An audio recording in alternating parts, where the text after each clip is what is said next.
Honourable Minister of Justice. Mr. Speaker, serious crimes always deserve serious consequences, and with C5, we left behind certain policies that were not working for our justice system and in our prisons, and we are fighting systemic racism. The Bloc Québécois voted for Bill C5 because they know that minimum sentences do not work. As a government, Mr. Speaker, we are working hard to ensure appropriate consequences for sexual assault. We have brought forward legislation and programs to strengthen support to victims. We will continue to do so. The Honourable Member for Rivière-du-Nord.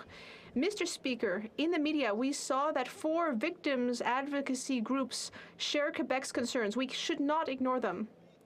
The minister has the right to make mistakes, but he should admit them.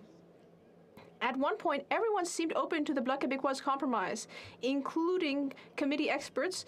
We will be tabling a bill to reestablish minimum sentences for firearms offenses, and that would prohibit suspended sentences for sexual assault while allowing courts to override that if they have the right justification. Can we count on the Minister of Justice to show some open-mindedness? Not him, not him. He always likes to yell. I'd like to hear from the Minister of Justice. The Honourable Minister of Justice. Mr. Speaker, the goal of C5 was to combat systemic racism in the justice system and do something about the overrepresentation of Black and Indigenous people in the justice system. Yesterday, we announced a new steering group for Canada's Black Justice Strategy, and I heard from people who have lived experience of systemic racism. We will continue to fight racism, and Bill C5 is part of that. For Calgary Midnapore. Mr. Speaker, after 8 years of this Liberal government, high-priced consultants at McKinsey and Company have never had it so good. They're setting immigration policy, they're setting immigration targets. Public servants are admitting this. It is reported in the CBC. Even Bill Morneau, in his book, admitted that McKinsey is setting immigration policy. But you know who isn't admitting to that, Mr. Speaker? The Minister of Immigration himself. So, Mr. Speaker, who's telling the truth? A good question. The Honourable Parliamentary Secretary to the Minister of Immigration. Mr. Speaker, I certainly hope that they actually listen to the Minister of Immigration's appearance in the committee. And I will quote I'll repeat actually, Mr. Speaker.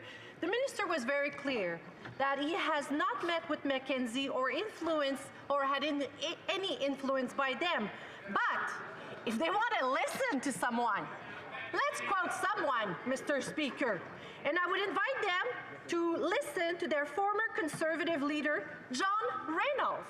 And I'll quote, he said, "The attacks levied against him, Dominic Barton, by the Conservative Party I once led are baseless." Mr. Speaker, let's make sure they start listening and acting. The Honourable Member for Leeds, Grenville, Thousand Islands and Rideau Lakes. Well, after 8 years of this Liberal Prime Minister, it's hard for Canadians not to be disappointed when every day there is a news story about a Liberal breaking the law. Well, Canadians are struggling to feed their families and keep the heat on at home. Liberals are lining the pockets of their friends, like the Trade Minister did, like the Housing Minister did, like the Intergovernmental Affairs Minister did, and like the Prime Minister did. Tens of thousands of dollars to their well-connected friends. So will this Liberal Prime Minister take responsibility for the law-breaking in his Liberal government benches, or will he get out of the way so we can fix what they've broken? The Honourable Government House Leader. The party opposite, the Conservatives, had on a number of occasions now said, get out of the way so that they can step in. I think they're missing our democratic process. They have to face an election, and they faced a number of elections where their policies were rejected. And maybe they should reflect, Mr. Speaker, on why their policies were rejected. When they undercut all over the world our efforts to deal with climate change, and they were seen as an agent to destroy action on climate change in the world, where they refused to take action to improve the Canada's employment situation or on childcare, or now they're refusing to vote on dental care. Mr. Speaker, they're good on rhetoric, not on action. The member for Leeds, Grenville, Thousand Islands, and Rideau Lakes. Let's talk about action. 1.5 million Canadians using food banks in a single month. Mortgages going up to more than $3,000 per month. Rent doubling to more than $2,000 per month. 20% of Canadians skipping meals every day because they can't afford them. No government has ever spent so much to achieve so little, unless you're a well-connected Liberal insider, and then it's tens of thousands of dollars from these Liberal lawbreakers. Is today the day this Liberal Prime Minister will finally take responsibility for the lawbreaking in his government? The Honourable Minister of Tourism.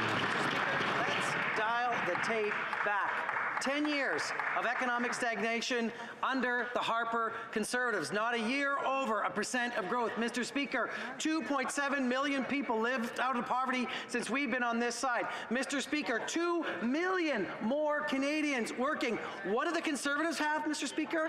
Nada. Zip. Zilch.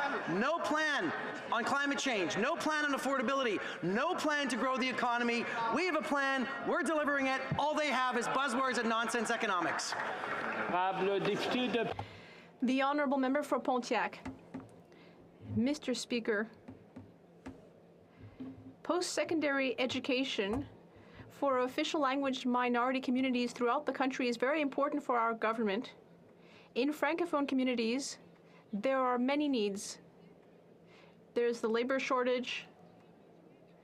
There are all sorts of challenges. We need more Francophone and bilingual teachers, for example. Could the Minister of Official Languages tell this House